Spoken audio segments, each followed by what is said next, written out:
the glory. Werenga. Ndinunure. Ya terera unzwe. Terera zvakanaka. Ndolevo yatasvika. Inzwa mupfungwa mako. Inzwa mumoyo mako. Inzwa mubasa remaoko ako. Mumarriage yako. Muutano hwako. Ndada kutaura mazwi ari kuverengwa apa. Ndinunure. Imitenzi wangu right now. Kuvanhu vakaipa. Ichengetei. Mai. Irege kuya. Kana ndakutarisa neziso reruvengo. You are going to be delivered out of that power.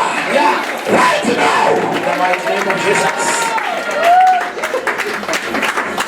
But this is the time. This is the day. Save me, Holy Spirit. Save me, Holy Spirit. Save me, Holy Spirit. Verenga matafa. Ivo vanofunga kundiitira zvakaipa. Vari kufunda kukuitira zvakaipa pawakamira ipapa. Vachimutsana neni nguva dzose. Inzwa. Vanoita rurimi rwavo kuti rupinze serwenyoka. Against you. Mumiromo yavo mune uturu hwakafanana nehwechiva. Vane mazwi avari kutotaura. Inini ndomira panapa as a servant of the living God. Every evil pronouncement yakaitwa nevakaipa against your future, against your life, against your family, against your finances, against your marriage, I refute it right now. I rebuke it right now. I denounce every devil. Jesus. Ndichengetei imitenzi. Inzwa. Ndirege kuwira mumaoko ewakaipa. Nyepa terera unzwi. Hausi kuzombowira mumaoko ewakaipa futi.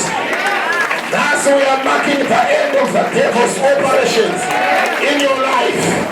This is the day. This is the moment.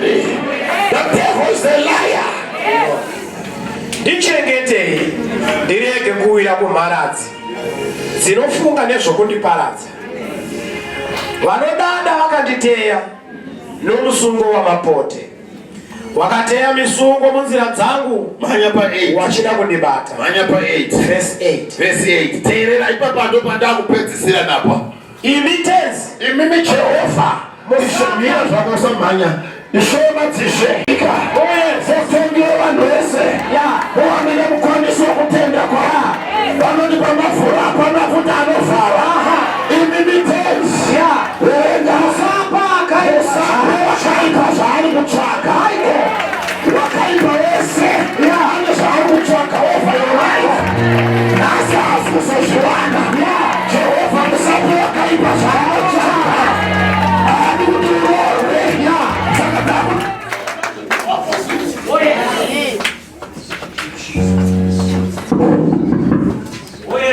Mwari musambope wakaipa zvaanotsvaka. Ari kuti akatarisa mwana obva aona upenyu hwake uchiendeka so but iye ari kutsvaka downfall yemwana. Jehovha musarege zviri kudiwa naSatani zvichiitika.